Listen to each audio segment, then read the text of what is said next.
Hello बच्चों, my name is करिश्मा यादव और आज हम डीकोड करेंगे एनसीईआरटी की लाइंस को। एक एक लाइन को मैं डीकोड करके आपको बताऊंगी किस लाइन का मीनिंग क्या है। हम डिटेल नोट्स की तरफ बिल्कुल नहीं जाने वाले, बिकॉज हम बहुत लंबे नोट्स की तरफ जाएंगे तो उससे कोई फायदा नहीं होने वाला है, बहुत लंबा हो जाएगा। और अगर आप चाहते हैं कि मैं आपको कंप्लीट नोट्स पढ़ाऊं, एक एक चीज़ को डिटेल में पढ़ाऊं, आप मुझे कमेंट सेक्शन में बता सकते हैं, मैं आपको नेक्स्ट वीडियो के अंदर जरूर पढ़ाऊंगी। पर अभी हम एनसीईआरटी की लाइंस को डीकोड कर रहे हैं, the plant kingdom.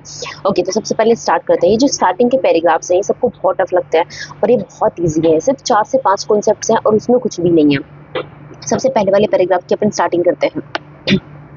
In the previous chapter, we looked at the broad classification of living organisms under the system proposed by Whitaker 1969, where suggested the 5 kingdom classification दिया था Whitaker 1969 में। First paragraph में सिर्फ यही चीज इंपॉर्टेंट है इस पूरे पैराग्राफ में। अब नेक्स्ट अपन चलते हैं कि जो प्लांट किंगडम है वो धीरे धीरे टाइम के साथ चेंजेस आए। पहले क्या काम किया गया था कि टू किंगडम क्लासिफिकेशन सिस्टम था, एक प्लांटी और एक एनिमलिया। जिनके पास सेल वॉल है उन सबको प्लांट में रखा गया था, जिनके पास सेल वॉल नहीं है उन सबको एनिमल्स में रखा गया था। अभी क्या किया गया कि जिनके पास सेल वॉल है उसको भी प्लांटी से अलग निकाल दिया गया। क्यों? क्योंकि उनकी सेल वॉल अलग टाइप की चीजों से बनी हुई है और दूसरी चीज उनके और फीचर्स हैं जो प्लांट से नहीं मिलते हैं। तो ये लाइन क्या बोल रही है? Fungi members of Monera and Protista having cell walls now excluded from the plantae, though earlier classification placed them in the same kingdom। उनसे प्लांटी से बाहर निकाल लिया गया है जिसे पहले उसमें रखा गया था। So the cyanobacteria also referred as blue green algae। Cyanobacteria का नाम है ब्लू ग्रीन एल्गी, लेकिन ये मोनेरा का पार्ट है, ये एक बैक्टीरिया है, नोट एल्गी एनीमोर, वो कोई एल्गी नहीं है। ठीक है, उसके बाद में बोला गया कि इसी तरीके से हम बाकी सारी एल्गी ब्राइफाइट को इस पूरे चैप्टर में पढ़ेंगे। ओके, नेक्स्ट पढ़ते हैं। Let us look classification system की। जब यहाँ इन्होंने बात करी, इन्होंने बोला था कि सबसे पहले आया था आर्टिफिशियल क्लासिफिकेशन सिस्टम, ठीक है, और उसके बाद में आया था नेचुरल क्लासिफिकेशन सिस्टम। तो जो आर्टिफिशियल क्लासिफिकेशन सिस्टम था उसके अंदर कुछ ना कुछ कमियां थी, इस वजह से नेचुरल आया। अब आर्टिफिशियल ने क्या काम किया था कि जो वेजिटेटिव और जो रिप्रोडक्टिव कैरेक्टर्स हैं उन दोनों को इक्वल वेटेज दिया था, जबकि जो वेजिटेटिव कैरेक्टर्स हैं वो बहुत इजीली एनवायरनमेंट से अफेक्ट होते हैं। पत्तियां झड़ गई, जब जैसे कि मानसून आया, बारिश हो गई, तो इन सब चीज़ों के कीड़े लग गए। मतलब वेजिटेटिव कैरेक्टर्स बहुत ज़्यादा एनवायरनमेंट के साथ साथ क्या होते हैं, अफेक्ट होते हैं, लेकिन रिप्रोडक्टिव कैरेक्टर्स नहीं होते हैं। तो उन्होंने इक्वल वेटेज दिया, ये भी इसका एक ड्रॉबैक था। अब उन्होंने क्या क्या चीज़ें बोली है कि जो आर्टिफिशियल क्लासिफिकेशन सिस्टम था स्टार्टिंग में only gross superficial morphological characters को ही माना था, जैसे कि habit, colour, number and shape of leaves. बहुत इंपॉर्टेंट है, इससे क्वेश्चन पूछा जाता है। ठीक है, habit, colour, number of leaves and number and shape of leaves, ये है ग्रोस मॉर्फोलॉजिकल कैरेक्टर्स। मतलब ग्रोस मॉर्फोलॉजिकल कैरेक्टर्स का मेन मीनिंग क्या होता है कि जो ऊपर ऊपर से दिखने वाली चीजें होती हैं उनसे हम पता लगाई। ठीक है, एंड उसके बाद में मेनली ये किसके ऊपर बेस्ड थे? वेजिटेटिव कैरेक्टर्स के ऊपर। एंड द एंड्रोशियम स्ट्रक्चर जो कि लिनियस ने दिया था, ये बहुत इंपॉर्टेंट लाइन है। उसके बाद में बोला इन्होंने कि ये अलग करते हैं किसको? क्लोजली रिलेटेड स्पीशीज को based on the few characters के ऊपर बेस्ड होके ये उनको अलग करते हैं। फ्यू, यहाँ पर फ्यू वर्ड बहुत इंपॉर्टेंट है, क्लोजली बहुत इंपॉर्टेंट है, और यहाँ पर एंड्रोशियम स्ट्रक्चर बहुत इंपॉर्टेंट है, आर्टिफिशियल, ये ऐसे वर्ड्स हैं जो कि बहुत इंपॉर्टेंट है। ठीक है, नेक्स्ट उन्होंने क्या बोला कि आर्टिफिशियल ने इक्वल वेटेज दिया था, इस वजह से बाद में नेचुरल क्लासिफिकेशन सिस्टम आया। अब नेचुरल जो क्लासिफिकेशन सिस्टम था उसमें कुछ नई चीज़ें भी ऐड की गई, जैसे कि कौन कौन सी नई चीज़ें ऐड की गई?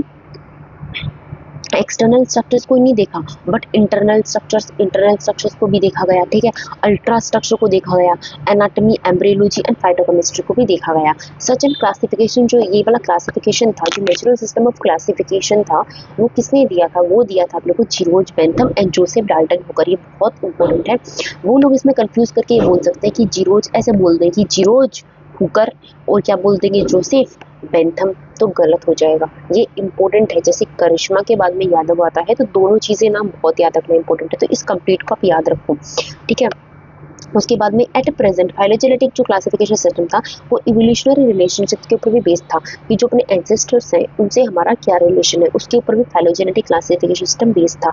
अब देखो यहाँ पर बाद में न्यूमेरिकल टैक्सोनॉमी की बात की गई, कीमोटैक्सोनॉमी एंड साइटोटैक्सोनॉमी, 3 टाइप की टैक्सोनॉमी है।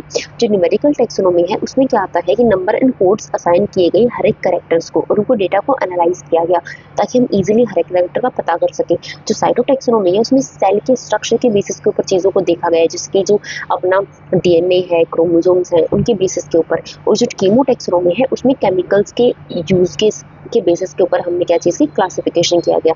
यही यहाँ पर इन बताने की पूरी कोशिश करी है। We various this assumes that organisms belonging to same taxa having common ancestor. जो सेम टेक्सा से है उनके एंसेस्टर कॉमन होंगे. We now use information from many other sources to help resolve difficulties in classification. ठीक है. These become more important when अगर हमारे पास कोई फॉसिल एविडेंस नहीं है तो ये जो तीनों क्लासिफिकेशन सिस्टम है, पहला नेचुरल, दूसरा साइटोटैक्सोनॉमी एंड तीसरा हमारे पास कीमो, ये बहुत ज़्यादा इंपॉर्टेंट हो जाता है.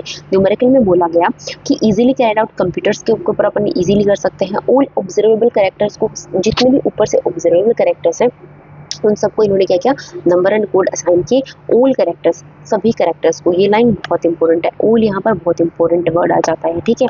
उसके बाद में डाटा प्रोसीड किया गया. In the way such characters is given equal importance at the same time hundreds of characters consider.